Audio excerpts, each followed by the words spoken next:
हरे कृष्णा।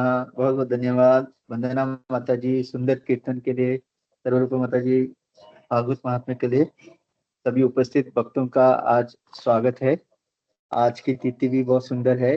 श्री गोपाल भट्ट गोस्वामी पाद आज तिरुभाव दिन है। तो ये सारे हमारे आचार्य, हमारे संपत्ति के चरणों में दंडवत। सबका आशीर्वाद लेते हुए, आप सबका आशीर्वाद लेते हुए आज का हम चौथे स्कंद का तीसरा अध्याय श्लोका क्रमांक 3 और 4 का अध्ययन करेंगे। तो सभी से आशीर्वाद चाहता हूँ।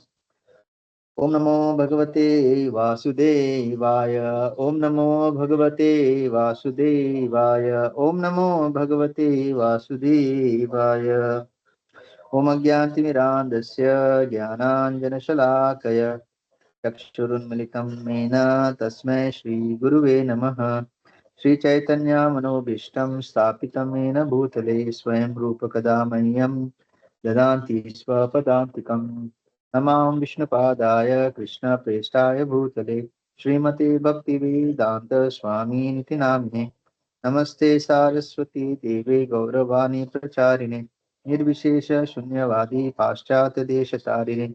जय श्री कृष्ण चैतन्य प्रभु नित्यानंद श्री अद्वैत गदाधर श्रीवासादि गौर भक्त वृंद। हरे कृष्णा कृष्णा कृष्णा हरे हरे, हरे राम राम राम हरे हरे।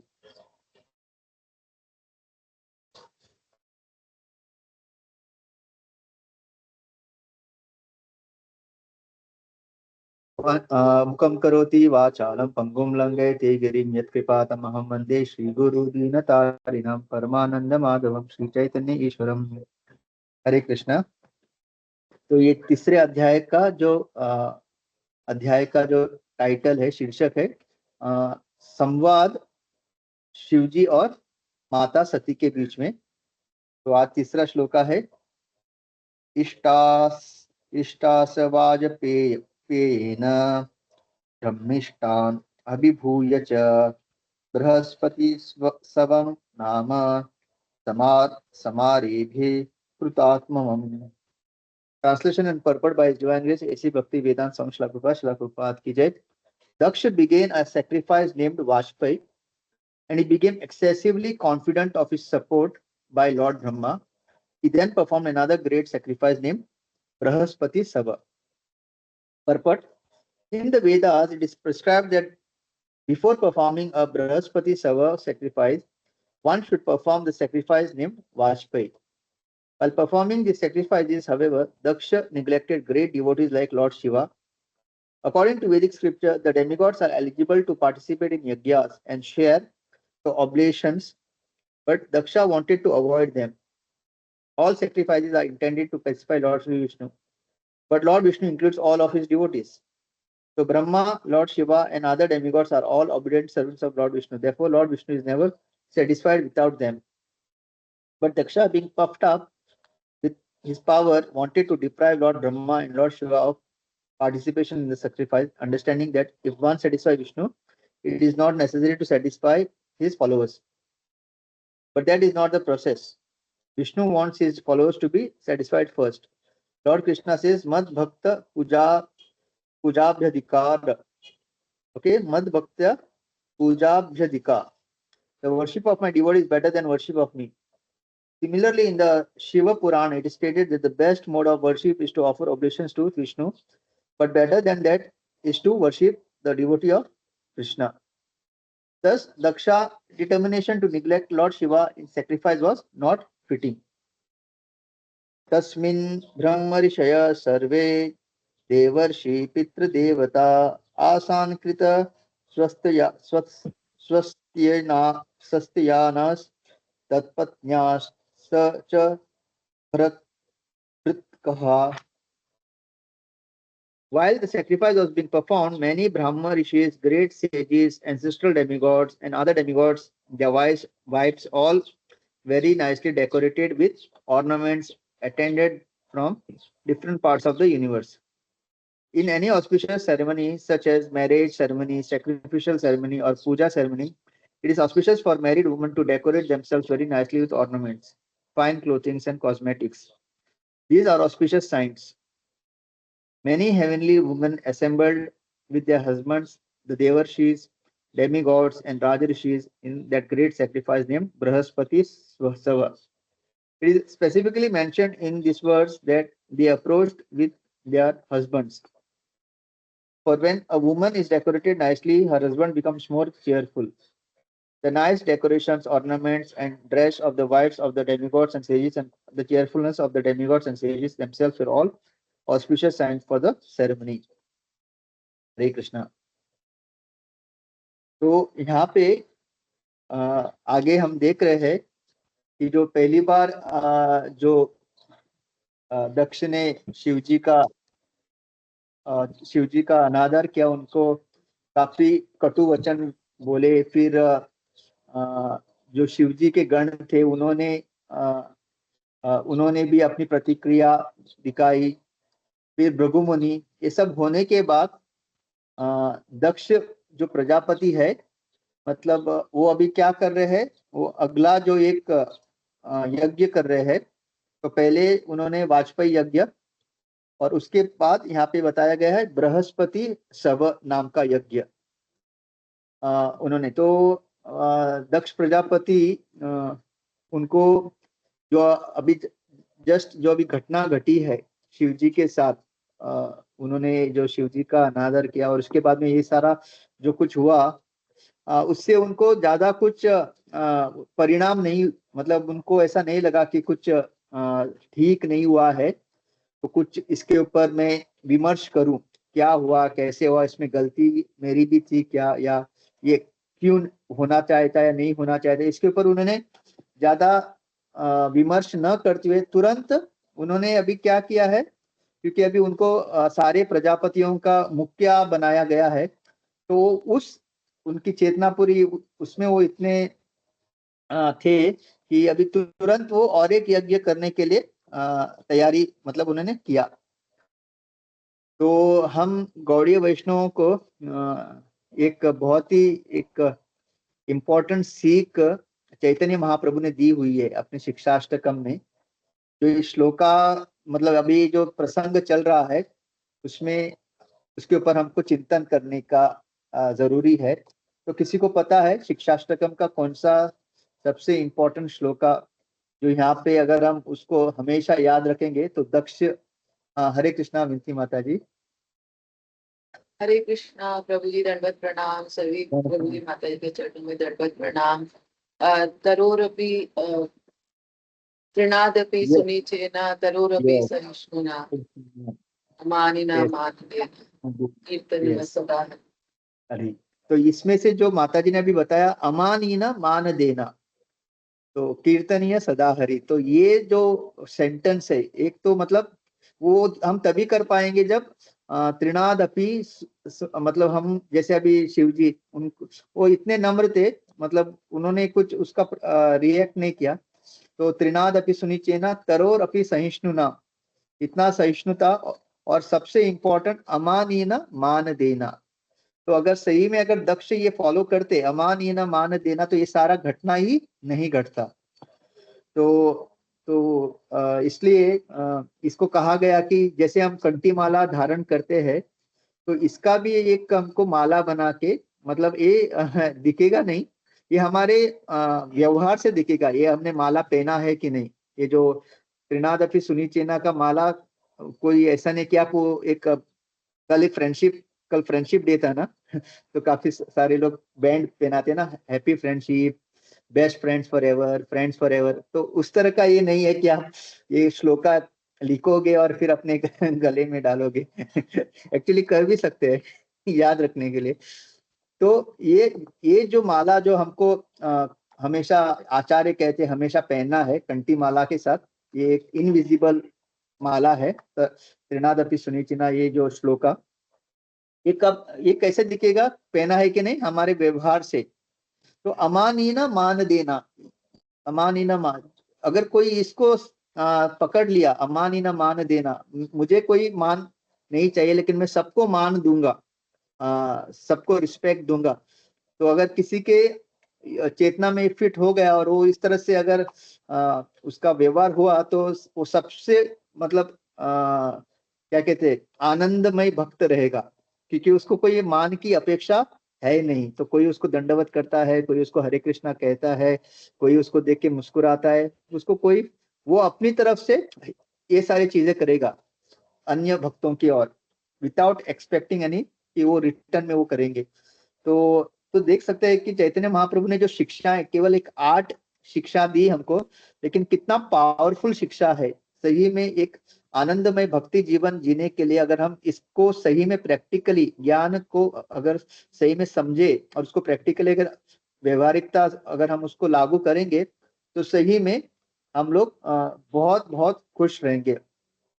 इवन उदाहरण के तौर पे अगर देखेंगे, तो अभी ये जो साधु संघ में जो रेगुलर डिवोटी आते हैं, रेगुलर, ओके, तो अभी क्या हुआ है, यहाँ पे हम रेगुलरली आ रहे हैं, रेगुलरली कुछ ना कुछ सेवा हमको मिल रहा है। कोई लेक्चर सेवा कर रहा है, कोई अनाउंसमेंट, कोई प्रेयर्स का, कोई नरसिम्हा आरती का, ये रेगुलरली हमारा हो रहा है। और क्योंकि अभी हमारे ये सेवाएं रेगुलरली हो रही है, तो क्या हो सकता है कभी कभी, अभी जैसे कि मानो आज नरसिम्हा आरती गाने का किसी का टर्न है और वो डिवोटी आज नहीं है, तो प्रभु जी कभी कहते कोई लेना चाहेगा, तो अचानक हर कोई सोचेगा अभी ये आज मैं गाऊंगा या मैं गाऊंगी, और सोचते सोचते कोई और गाना शुरू करता है। तो कभी क्या होता है, अरे ये माता जी या ये प्रभु जी मुझे मौका नहीं देते, या मैं गाना चाहती थी और ये माता जी ने ले लिया। ये केवल इस ग्रुप में हम लोग सोचेंगे, क्योंकि हम लोग रेगुलरली आ रहे हैं, तो हमको लगता है इस ग्रुप में मेरा एक एक पोजीशन है, या मैं सेवा कर रहा हूं या कर रही हूं, तो इट इज माय राइट। तो वही अगर आप किसी और ग्रुप में, मा तो पता चला कि कहीं और ऐसे ही सत्संग हो रहा है और आप उस ग्रुप में अगर ज्वाइन करेंगे, तो वहां पे आपको कोई पुकारे भी नहीं, कोई कुछ भी नहीं, तो आपको फर्क नहीं पड़ेगा, क्योंकि आपका वहां पे कोई अटैचमेंट नहीं है, यू अंडरस्टैंडिंग। तो कभी कभी क्या होता है ना, वो कहते हैं ना, फेमिलियरिटी बीट्स कंटेम्प्ट, अति परिचय अवज्ञा, राइट। तो हमको अभी क्या लगता है, ये ग्रुप मेरा है, विच इज वेरी गुड। ये इस तरह का एक फीलिंग होना, ये मेरा ग्रुप है, यहाँ के सारे जो डिवोटी है मेरे एकदम करीबी है, दिस इज गुड फीलिंग।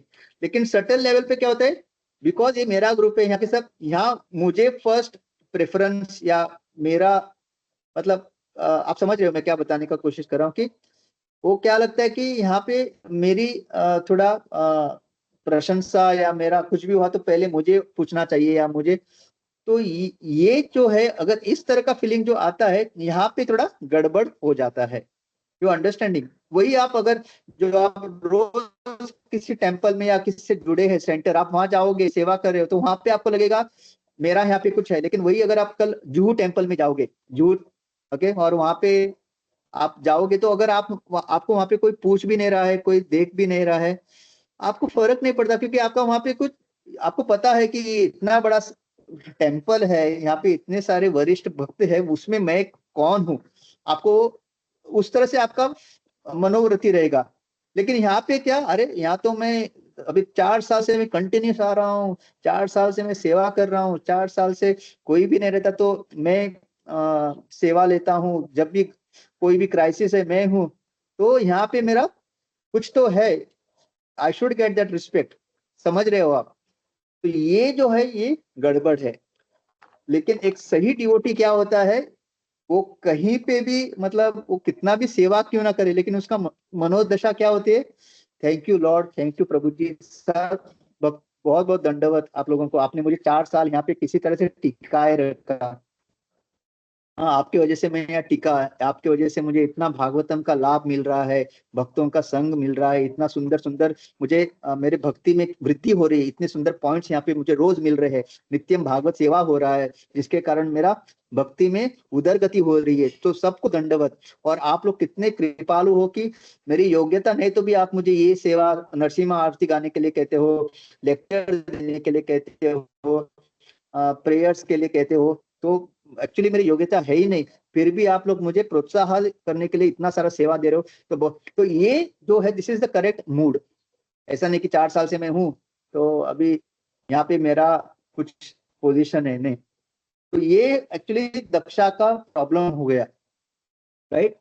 तो अमानी न मान देना, ये हमेशा, ये पूरा जो श्लोका, ये साधारण श्लोका नहीं है, राइट। हम लोग रोज शिक्षाष्टक गाते गाते इट बिकम्स लाइक, क्या बोलते हैं जो रोज हम करते हैं ना, सुबह उठना नहाना, तो एक दिनचर्या जैसा, एक फॉर्मेलिटी जैसा, बट नो, रोज उसके ऊपर मनन करना है कि चैतन्य महाप्रभु ने केवल 8 शिक्षाएं दी, लेकिन कितना पावरफुल है।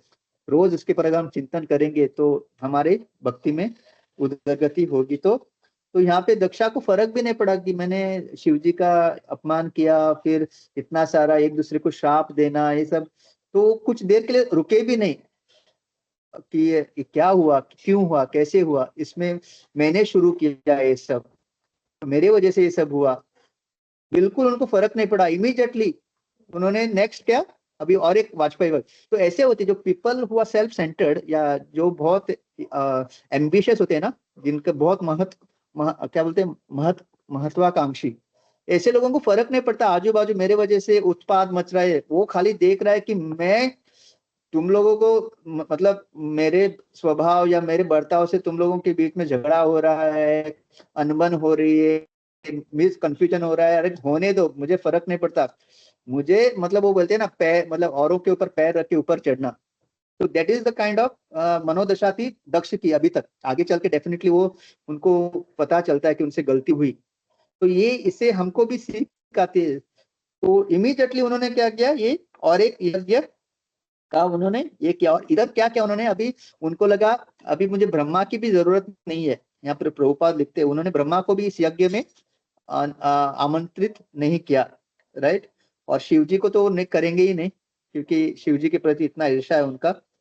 और यहाँ पे प्रभुपाद लिखते हैं कि इट इज इम्पोर्टेंट कि इवन शिव जी स्वयं कहते हैं ना, आराधना नाम सर्वेशम विष्णु आराधनम परम तस्मात् परतरम देवी तदीया नाम समर्चितुम। मतलब आराधना में सबसे श्रेष्ठ किसका आराधना है, विष्णु आराधना परम। लेकिन तस्मात् परतरम देवी, लेकिन उससे भी एक हायर प्रिंसिपल क्या है, जो विष्णु के भक्त है, सात्वताम पति, जो सात्वत, जो भगवान का नित्य बिना किसी हेतु के अनन्य भक्ति करते हैं, उनकी भक्ति या उनका आराधना करना उससे भी श्रेष्ठ है, राइट। तो उन्होंने वो इग्नोर किया। तो इस संदर्भ में हम देख सकते हैं कि क्यों भक्त अपने भक्तों, भगवान भक्तों की इतना श्रेष्ठ। तो जब युधिष्ठिर महाराज राजस्व यज्ञ करने का सोच रहे थे, तो उनके मन में एक चिंता आ रही थी कि मैं इतना बड़ा यज्ञ कर रहा हूँ, सही में मैं ये भगवान की संतुष्टि के लिए कर रहा हूँ, या कहीं मैं अपना यश बढ़ाने के लिए या अपना गर्व बढ़ाने के लिए, ये उनके मन में चल रहा था। और वो इतना जेन्युइन था उनका वो चिंतन मन में, कि उन्होंने व्यासदेव जी से, बहुत सारे लोगों से संपर्क करके वो अपना व्यथा जताई कि ये राष्ट्र यज्ञ जो मैं करने जा रहा हूँ, मुझे डर लग रहा कहीं मैं इसे ये करके कहीं मेरा गर्व, मेरा अहंकार ना बढ़े। एक्चुअली मुझे करना है भगवान के लिए, मतलब भगवान को संतुष्ट करने के लिए। तब व्यासदेव जी ने उनको कंफर्म किया, नहीं युधिष्ठिर, मतलब आप जैसे भक्त कभी भी कोई भी कार्य अपने लिए नहीं करोगे। और जब इन्होंने सब उनको सांत्वना दी कि हाँ सही में, तब जाके जो युधिष्ठिर महाराज ने वो राजस्व यज्ञ किया, समझे। और यहाँ पे दक्ष देखिए, मतलब यज्ञ करते, मतलब उनको अभी इतना गर्व या इतना अहंकार कि अभी उनको लगा अभी ब्रह्मा की भी जरूरत नहीं है, क्योंकि उनको लगा भगवान, मतलब वो बोलते ना, यस्मिन तुष्टे जगत तुष्टि, अगर भगवान खुश हो गए तो ऑटोमेटिकली सब खुश। लेकिन यहाँ पे हमेशा याद रखिए इंटेंट, मतलब आपका इंटेंट क्या है। अगर आपका इंटेंट औरों को अपमान करके भगवान को खुश करने का है, तो भगवान कभी खुश नहीं होंगे, राइट। तो अगर सही में, अगर दक्ष सही में सोचते कि विष्णु को प्रसन्न करना है, तो डेफिनेटली ब्रह्मा शिव जी ऐसे महान जो वैष्णव है, उनका कभी अपमान नहीं करते। तो आप ऐसे महान भगवान के भक्तों का अपमान करके, आपको अगर लग रहा है मैं डायरेक्टली यज्ञ विष्णु के लिए करूंगा, तो भगवान कभी उसको स्वीकार नहीं नहीं करेंगे। और इसका उत्तम उदाहरण है जैसे दुर्योधन और विदुरानी। तो दुर्योधन ने 56 भोग बनाया था, लेकिन उसका इंटेंशन भगवान को संतुष्ट करना नहीं था। उसका इंटेंशन था भगवान से कुछ लाभ प्राप्त करना। ओके, तो उसको नारायणी सेना चाहिए थी, तो उसको लगा कि भगवान को मैं ये 56 भोगा का क्या बोलते हैं ये दिखाऊंगा।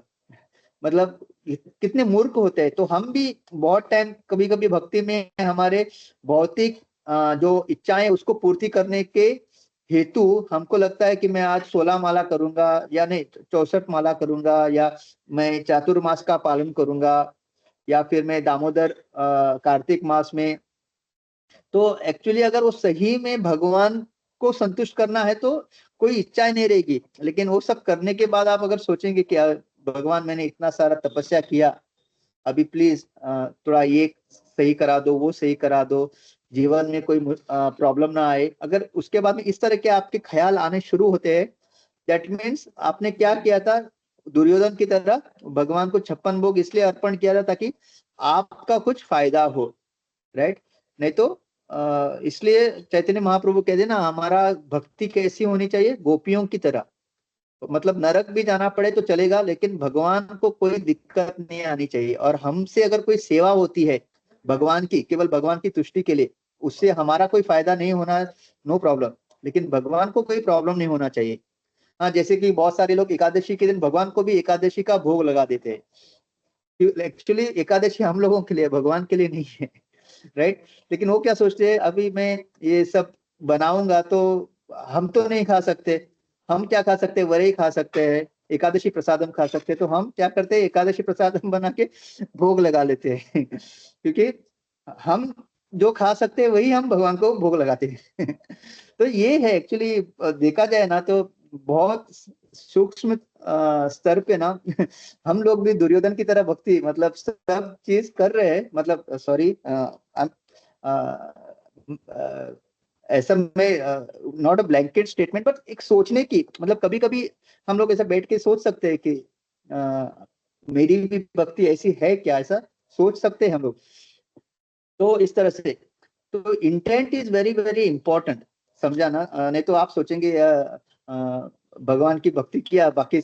इसलिए बहुत सारे लोग देवी देवताओं का कभी कभी अनादर कर, मतलब जब आप सही से तत्वता नहीं समझते ना फिलोसफी को, तो कभी कभी इन इमेच्योरिटी इमेच्योरिटी स्टेज पे कभी कभी देवताओं का हम अनादर कर देते, क्योंकि वो भी वैष्णव है, भगवान ने ही उनको नियोजित किया है इस पूरी सृष्टि का देखभाल करने के लिए।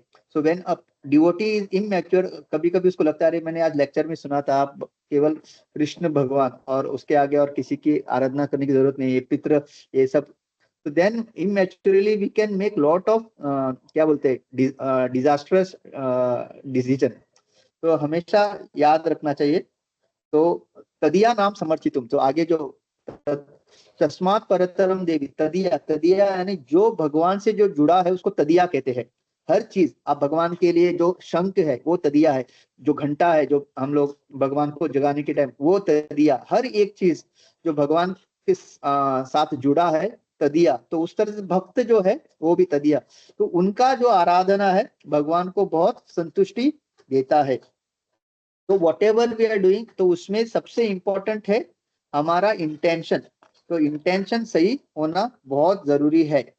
ओके, भले ही आप बहुत ही छोटा कार्य करें, लेकिन आपका इंटेंशन शुद्ध है, pure intention to satisfy the lord, your spiritual master, guru, Vaishnava गुरु, गौरांगा, इनको संतुष्टि करना ही आपका हेतु है। हाँ, तो कितना भी छोटा सा भी कार्य क्यों ना हो, केवल एक छोटा सा तुलसी का पत्ता भी क्यों आप ना अर्पण करें, तो वो भगवान उससे खुश होंगे। ओके, ना कि आपका इंटेंशन कुछ और है, कुछ नाम पूजा लाभ प्रतिष्ठा आपको चाहिए, या आप किसी और भक्त को दिखाना चाहते कि मैं आपसे कैसे ज्यादा श्रेष्ठ हूँ। इस तरह का अगर आपका मनोवृत्ति है, और आप बाद में बड़े बड़े प्रचार भी क्यों ना करें, बहुत सारे भक्त भी क्यों ना बनाए, भगवान उससे संतुष्ट नहीं होंगे। तो यहाँ पे दक्ष ने इमीडिएटली जो है और एक यज्ञ करना प्रारंभ किया। तो इससे पता चलता कि यज्ञ को बिल्कुल भी थोड़ा सा भी ऐसा दुख नहीं लगा कि मेरे वजह से कितना बड़ा ये पूरा कंफ्यूजन क्रिएट हुआ, कितना बड़ा केओस क्रिएट हुआ। जैसे कि अभी हम देखते हैं ना, करेंटली एक बड़े देश के एक प्रधानमंत्री या प्रेसिडेंट है, राष्ट्रपति है, उनकी वजह से कितना हाहाकार मच रहा है, युद्ध छेड़ रहा है, लेकिन उसको कोई फर्क नहीं पड़ रहा है। तो इस तरह के जो व्यक्ति होते हैं, बहुत मतलब अपना तो वो विनाश करते हैं, साथ में साथ औरों को भी ले डूबते हैं। तो यहाँ पे प्रभुपाद लिखते हैं कि इस यज्ञ में उन्होंने जो शिव जी को भी नहीं बुलाया, ब्रह्मा जी को भी नहीं बुलाया। Okay, so thus Daksha's determination to neglect Lord Shiva in the sacrifice was not fitting. तो ये सही उन्होंने नहीं किया। ओके, शिव जी का ना बुला के।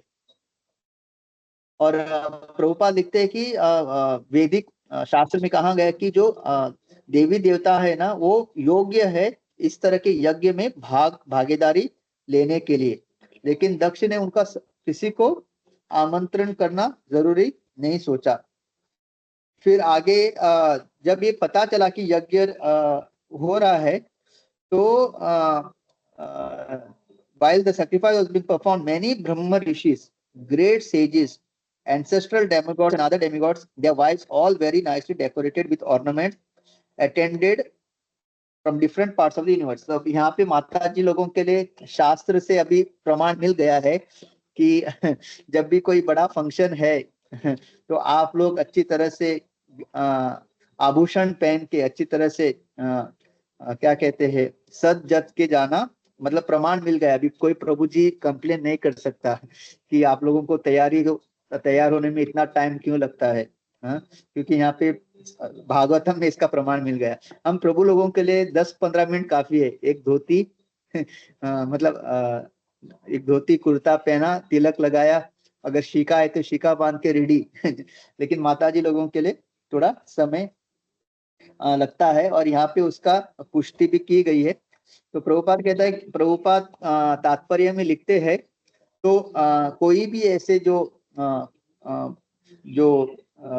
शुभ मंगल कार्य होते हैं, जैसे विवाह संस्कार होते हैं, यज्ञ होते हैं, कोई भी मंदिर का जब ओपनिंग होता है, तो ऐसे सारे कार्यों में जो माताएं होती है, जो स्त्री होते हैं, वो लोग अच्छी तरह से आभूषण पहन के, अच्छी साड़ियां पहन के, अच्छे मतलब अपने आप को अच्छी तरह से सजा के, ये स्वाभाविक है। तो दीज आर ऑस्पिशियस साइन, और ये शुभ चिन्ह है। और तो इसी तरह से जितने भी स्वर्ग में जितने भी स्त्रियां थी, अप्सराएं थे, सब लोग अपने अपने क्या कहते हैं, पतियों के साथ, सारे देव ऋषि, सारे देवी देवता, राज ऋषि, इसमें बृहस्पति स्वार नाम के यज्ञ में वो लोग शामिल होकर निकले। So it is specifically mentioned in this verse that they are approached with their husband, for when a woman is decorated nicely, her husband becomes more cheerful. तो जितने भी पति लोग हैं, तो वो लोग जब अपने अर्धांगिनी को देखते हैं अच्छी तरह सजी धजी मुस्कुरा रहे, तो वो भी खुश होते हैं, क्योंकि ये भी एक गृहस्थ जीवन का एक लक्षण है कि एक पति को अपने ऊपर जो निर्भर है, जैसे बच्चे हैं, उनके पत्नी, इनका ख्याल रखना एक उनका जो है कर्तव्य है। ओके, ऐसा मत सोचिए कि गृहस्थ जीवन मतलब आप ऐसा लाइक, अगर पति पत्नी को अगर कुछ इच्छाएं है, उनका एक स्वभाव है कि अच्छा उनको सजना धजना अच्छा लगता है, तो वो पति का कर्तव्य है कि एटलीस्ट रिलेटिवली जो कुछ भी चाहिए, ओके, ऐसा नहीं कि 10 केजी 100 केजी सोना, लेकिन जो कुछ थोड़ा बहुत चाहिए, कंगन बोलिए, चेन, वो जो कुछ कानों की बाली, ये सब मिनिमम तो प्रोवाइड करना चाहिए। अगर आप देखेंगे तो भगवान श्री कृष्ण इसके उत्तम उदाहरण है। वो तो भगवान है, नो डाउट। जब 16,108 उनकी पटरानियां थी, सबके लिए महल बनाए, सबसे उनको 10 पुत्र हुए। ओके, सबके महल में मतलब सब कुछ फैसिलिटी उन्होंने प्रोवाइड की। तो वो तो भगवान है 100%। लेकिन हमारे तो मतलब जितने भी विवाहित आज के कलयुग में, सबके एक एक पत्नी है, राइट 16,108 ने। तो एक पत्नी का जो कुछ भी भरण पोषण करना है, दैट इज, तो इसको ऐसा मत सोचिए माया है, मैं हैंड पैक्ड हस्बैंड तो नहीं हूँ कि जो कुछ पत्नी कह रही है मैं उसको फुलफिल कर रहा हूँ। नो, ऐसा नहीं है। जो स्वाभाविक रूप से जो कुछ मिनिमम उनको प्रोवाइड करना है, और स्त्री का स्वभाव ही ऐसा है। तो जैसे कि they always like to socialize, एक जैसे अभी शिव जी जो थे, अभी आगे चल के आएगा जब ये यज्ञ का ये हुआ, पता चला यज्ञ, तो सती माता एकदम खुश हो गई। ओके, वो बोली कि मेरे पिताजी का घर है, मैं जा सकती हूँ, मैं उनकी पुत्री हूँ, तो मुझे जाना ही है, उनका ऐसा था। तो स्त्री का हमेशा स्वभाव ऐसा होता है, ऐसे फंक्शन में जाना वगैरह, उनको हम जो पुरुष होते हैं हम लोग उतना ये नहीं। अगर आप देखेंगे भी तो जितने भी सेलिब्रेशन वगैरह होते हैं ना, उसमें ज्यादातर जो सबसे ज्यादा एंजॉय कौन करते हैं, स्त्रियां करते हैं, क्योंकि उनका स्वभाव ही है, उनको अच्छा लगता है। विवाह फंक्शन हो, ये वो, उसमें ज्यादातर कार्य करना, जो कुछ वहाँ पे रिचुअल्स है, इवन फोटोज फोटोग्राफी में भी आप देखेंगे जो पुरुष होता है वो हमेशा कहता है चलो हो गया तो निकलते हैं निकलते हैं, लेकिन जो स्त्रियां होती है उनका पूरा ग्रुप रहता है, वो एक दूसरे से मिलना जुलना, लाइक फोटो खींचना वगैरह। तो सबसे, क्योंकि ये उनका स्वभाव है। ओके, तो वी कैन नॉट चेंज। मतलब एक पुरुष का क्या है वो, मतलब यहाँ शिव जी जो थे वो मतलब एक पेड़ पे बैठ के अपना ध्यान कर रहे थे। ओके, लेकिन सती माता दी वो पीछे लग गए, नहीं नहीं, मेरे पिता ने और एक यज्ञ रखा है, और शिव जी उनको समझा रहे थे कि ऑलरेडी तुमने अभी अभी देखा क्या हुआ है, राइट, तो नहीं जाएंगे तो अच्छा है। एक्चुअली कल मैंने क्या कहा था कि जहाँ पे अनइनवाइटेड है हमको नहीं जाना चाहिए, लेकिन आज जब मैं एक क्लास की तैयारी कर रहा था तो उसमें मैंने पढ़ा कि relatives house and friends house, अगर आपके रिश्तेदार के घर है और आपका कोई बहुत ही घनिष्ठ मित्र है, ये दो लोगों के घर आप बिना न्योता जा सकते हैं। ओके, पर्सनल फंक्शन भी है, इन दिस टू प्लेसेस आप जा सकते हैं, लेकिन एक ऐसा कहा गया कि आप किसी के घर बार बार जाते हो ना, मतलब कंटिन्यूसली, तो वहां पे भी आपका अनादर होना ये हो जाता है, क्योंकि मतलब कंटिन्यूसली अगर कोई किसी के घर जाते रहता है, हाँ, तो वहां पे भी क्या होता है, वही जो अपरिचय अनादर, फैमिलिटी ब्रीड्स कंटेम्प्ट। तो तो शिव जी ने पार्वती मतलब सती माता को समझाया कि न जाए तो अच्छा है, ऑलरेडी आपके पिताजी मुझे पसंद नहीं करते, और मेरे वजह से वो आपको भी जो है आपका अनादर करेंगे।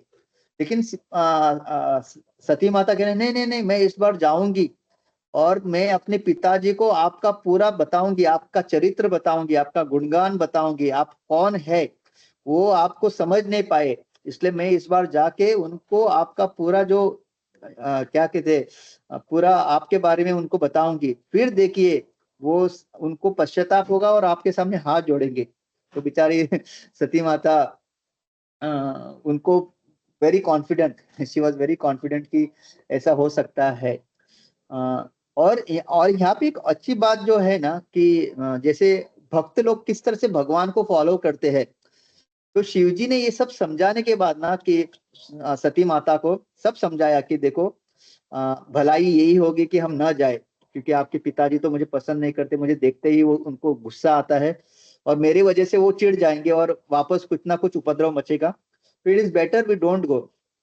तो सती माता कहने लगे और फिर उन्होंने ये भी कहा अगर फिर भी तुमको जाना है तो मैं तो नहीं आऊंगा, आप जाइए। ओके, ये सब समझाने के बाद और कहा कि आप ही निर्णय लो। तो देखेंगे तो भगवान भी देखे अर्जुन को भगवत गीता में उन्होंने सब उपदेश देने के बाद वापस उनको क्या किया, उनको वही कहा कि मैंने जो तुमको बताना था बता दिया, अभी करना है, युद्ध करना है अभी भी या नहीं करना है, तुम विमिश्रत एत अशेषेण यथा इच्छसि तथा कुरु। तो ये एक्चुअली मतलब भक्त क्या है, वो भगवान को ही फॉलो करता है। जैसे अर्जुन को भगवान ने इतना सारा ज्ञान देने के बाद ऐसा नहीं किया कि उनके सर पे बंदूक में रख के नहीं कहा कि मैंने तूने मेरा 45 मिनट्स वेस्ट किया है, ओके अभी तू नहीं करेगा तो देख, ऐसा नहीं बोला। अभी मैंने तुमको ज्ञान तो दे दिया है अर्जुन, अभी it is up to you whether you still have doubts, you want to fight or not.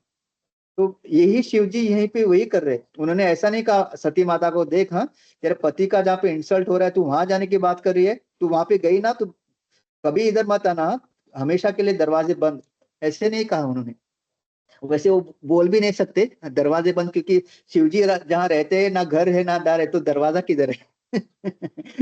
Just jokingly, वो रहते पेड़ पे या किसी स्मशान में जहाँ पे कोई दरवाजा नहीं, तो वो टेक्निकली नहीं बोल सकते सती माता को अगर आप चली गए तो हमेशा के लिए दरवाजे बंद रहेंगे। तो उन्होंने ऐसा नहीं कहा कि, उन्होंने कहा ठीक है, मैंने जो मेरी तरफ से जो तुमको समझाना था बताना था सब बता दिया, अभी फिर भी अगर आपको जाना है आप जा सकते हो।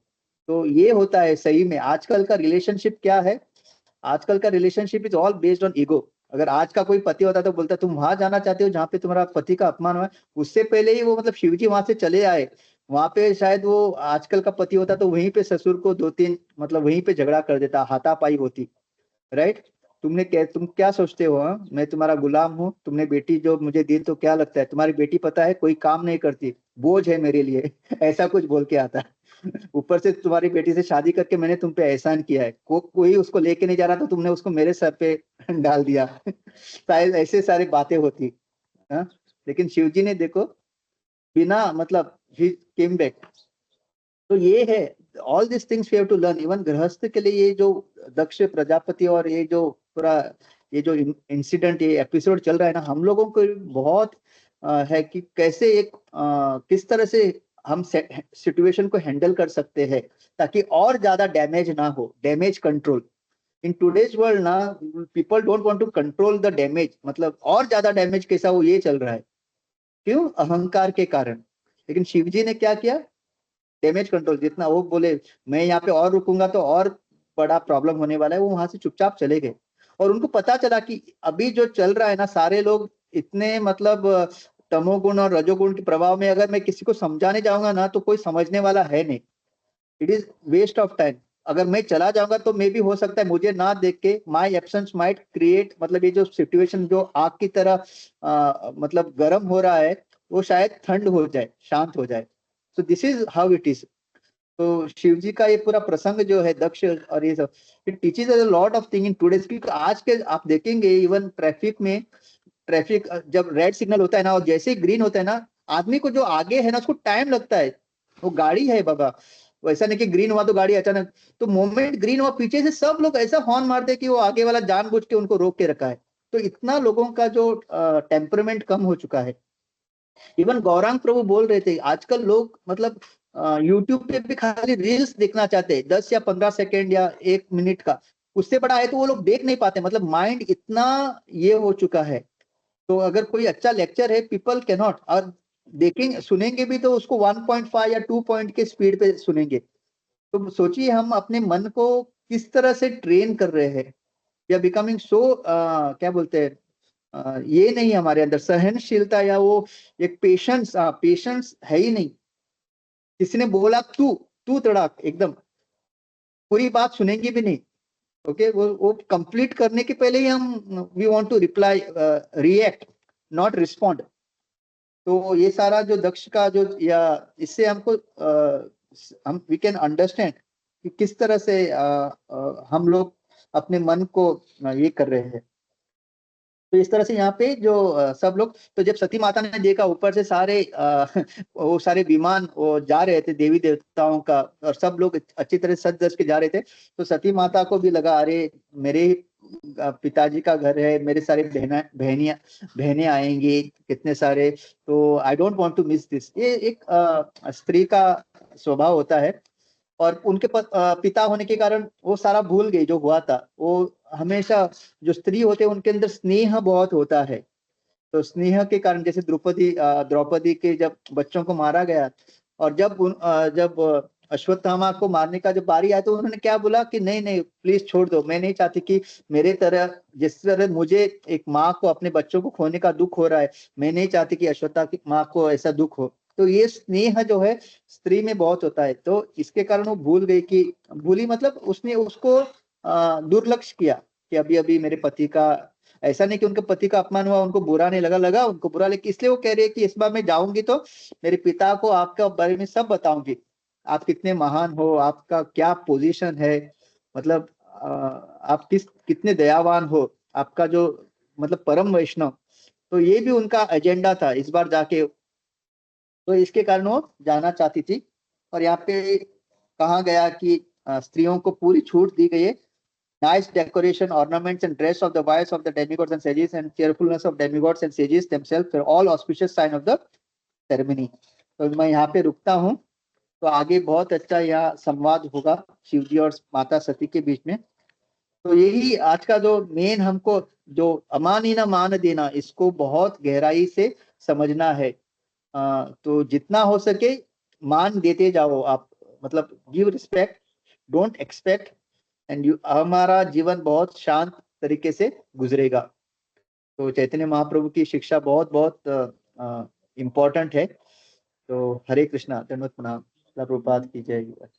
नाना पावन वैष्णव गुरु.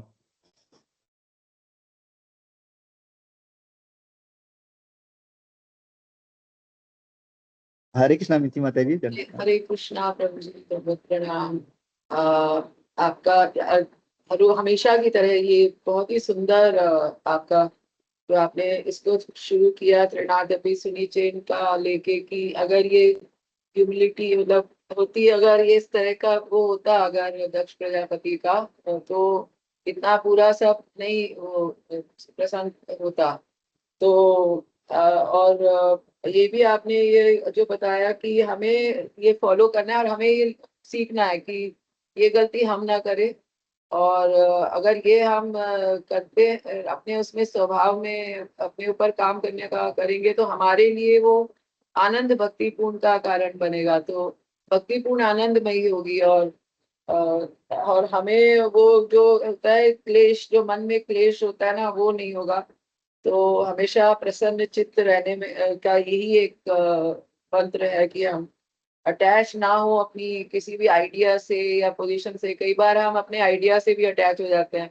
हम किसी को आइडिया देते हैं और वो नहीं अगर लागू होता है, तो हमें लगता है अरे इसको तो हमारे आइडिया की वो नहीं है. तो किसी भी चीज से अटैचमेंट नहीं. और दक्ष का जैसे आपने जो बताया, ये बिल्कुल देखने को मिलता है आसपास भी, कि दक्ष प्रजापति को कोई फर्क नहीं पड़ा, इतना कुछ हो गया, शिव जी का अपमान हुआ, वो ब्रह्मा जी और बिना शिव जी के भी आगे और ज्यादा हवन करने के लिए तैयार हो गया और हो गए वहां पे हो गए. और तो इसमें मेरा एक प्रश्न भी है प्रभु जी की, जो दक्ष प्रजापति को बकरे का मुख का भी मिला था श्राप, कि उनका मुख बकरे का मुख हो जाएगा. तो ये बकरे का मुख होने के बाद उन्होंने ये यज्ञ का आयोजन किया है, वाजपेयी यज्ञ, और या ये बाद में होता है? ये माता जी बाद में होता है. अभी इसके बाद में जब सती माता जाएगी और जब उनका अनादर होगा, तब वो गुस्से में पिताजी का ये करते हैं. वो मतलब उनको सुनाती है और फिर अपने शरीर को त्याग देती है. और तब शिव जी जो क्रोध होके दक्ष का संहार करते हैं. और सब फिर उन बाकी सब ब्राह्मण ऋषि सब उनसे निवेदन करते कि नहीं, दक्ष प्रजापति है तो उनको वापस रिवाइव कीजिए. तो उनका क्योंकि सर काटा गया था, तो उनको बकरी का सर फिर लगाया जाता है. ये बाद में अभी आने वाला है. जी जी प्रभु जी.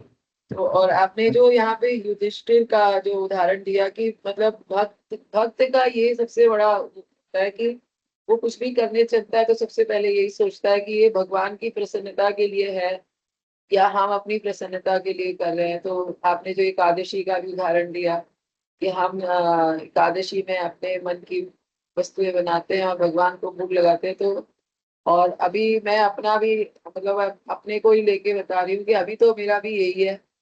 और वो स्टेज तो पता नहीं कब आएगी कि हम भगवान की प्रसन्नता के लिए भोग, अभी तो यही है कि हमें जो पसंद होता है हम वही बनाते हैं और फिर भगवान को भोग लगाते हैं. तो ये वाला. और इसमें मुझे भी एक चीज और पूछना था कि एकादशी वाले दिन जैसे वैसे तो आइडियली तो फल पे या जल पे ही रहना चाहिए, पर जब ये वाला भोग बनता है जैसे साबूदाने का या किसी चीज का, तो वो उसका भोग नहीं ना लगा, मतलब उसका भोग तो लगाना ही है, वो तो हमें हर चीज का लगाना है. और लेकिन फिर भगवान के लिए कुछ अन्न वगैरह बना के लगाना चाहिए भोग में. मतलब उनका नहीं इस तरह का सिर्फ उससे ही नहीं होगा उस दिन? ये मेरा प्रश्न नहीं, वही माता जी, एक्चुअली जस्ट गोपी प्रोसीड जस्ट क्लैरिफाई प्रभु जी, मंदिर में भगवान के लिए आई थिंक नॉर्मल केवल भगवान के लिए बनता है ना प्रभु, वो जब बड़े टेम्पल में। करेक्ट करेक्ट प्रभु, हाँ, नॉर्मल यस जी यस के लिए। जी जी। यस यस और यस। दूसरा आपने एक पॉइंट जो लिया था वो ये था कि हम भक्ति का जो है भौतिक लाभ के लिए या भगवान को हम ऑर्डर सप्लायर की तरह लेते हैं, जैसे दुर्योधन का आपने उसमें उदाहरण दिया। तो वो भी फिर वो भक्ति नहीं है, वो तो फिर बिजनेस डील टाइप का ही है। तो गोपियों का जो सबसे उदाहरण है, उच्च उदाहरण है कि गोपियों का बेंचमार्क है हमारे लिए। तो उस तक पहुंचने का हमारा हमेशा प्रयास रहना चाहिए।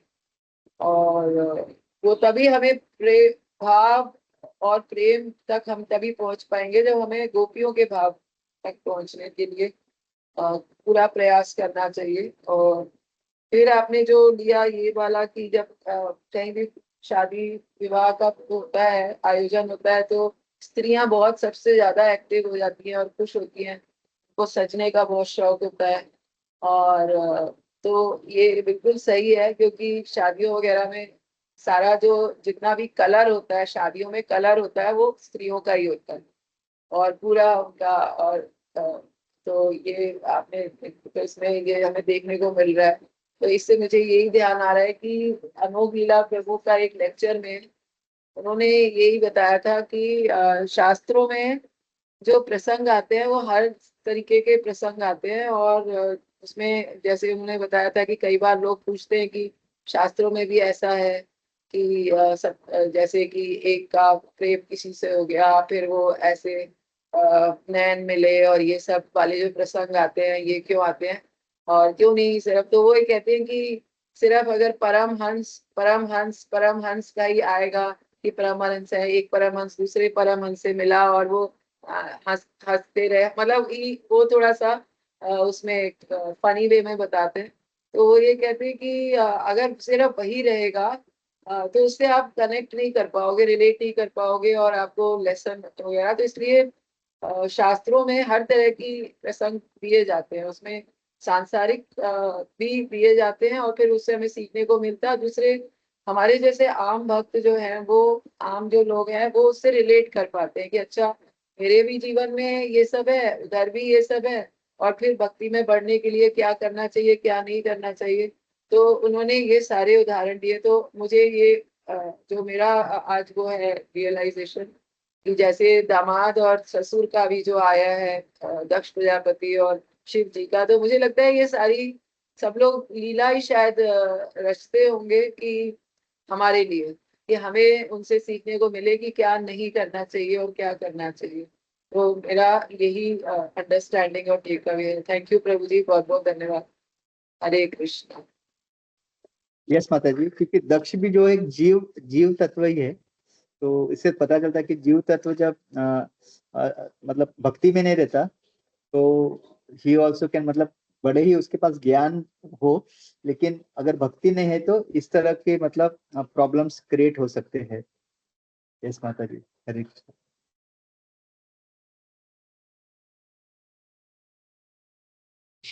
हरे कृष्ण प्रभु, थैंक यू। एक्चुअली बहुत सारे लेसन्स थे आज के श्लोक में इन योर क्लास।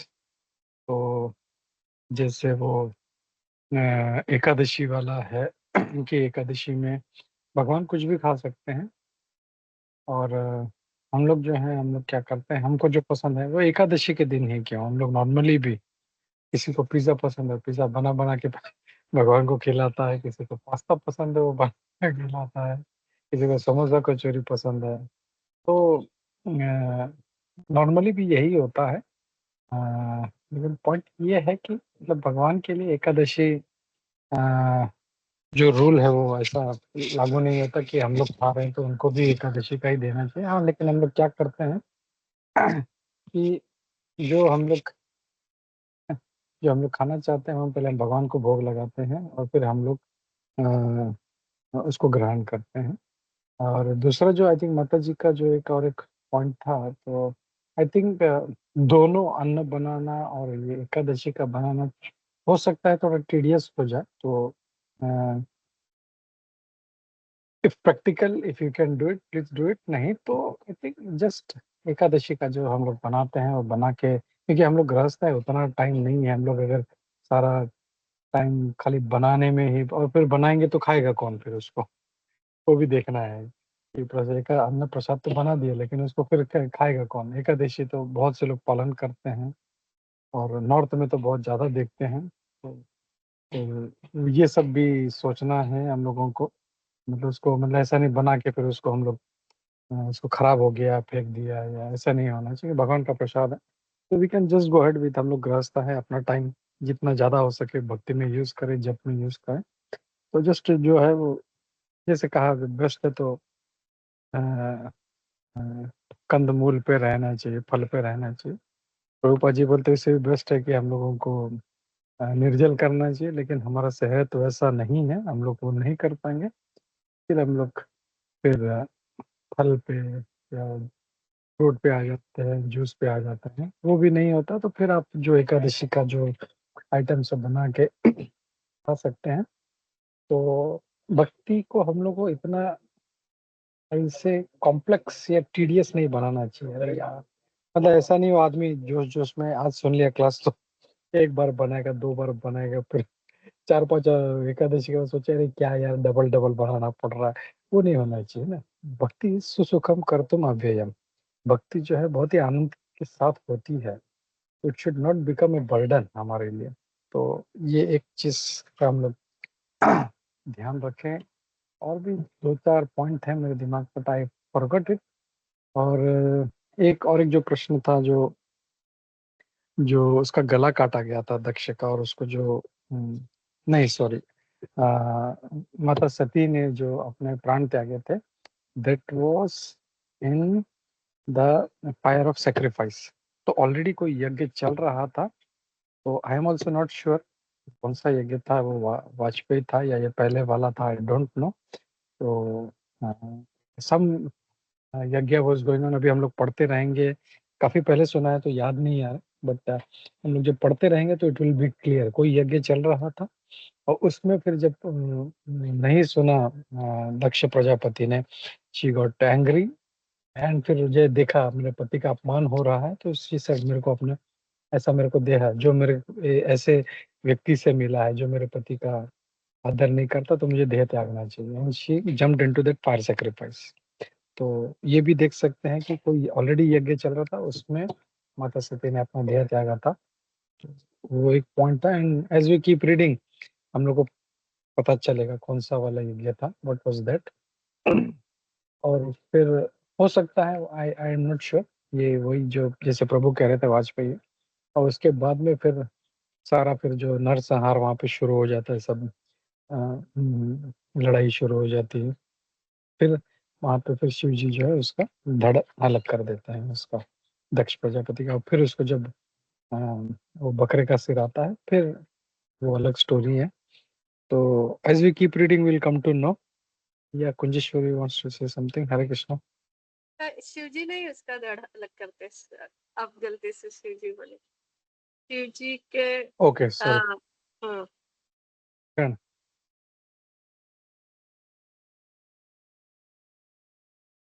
नहीं हरे वो कृष्णा। अभी बाद में आ ही जाएगा वो हम लोग ज्यादातर भागवतम से सुनेंगे तो वो एकदम परफेक्ट है।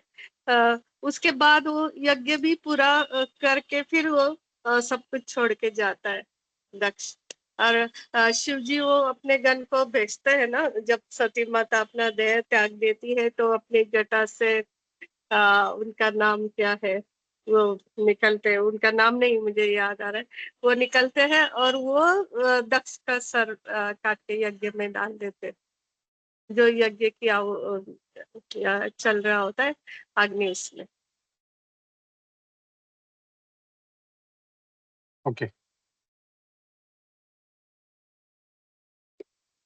थैंक यू माता ji, thank you Prabhu ji.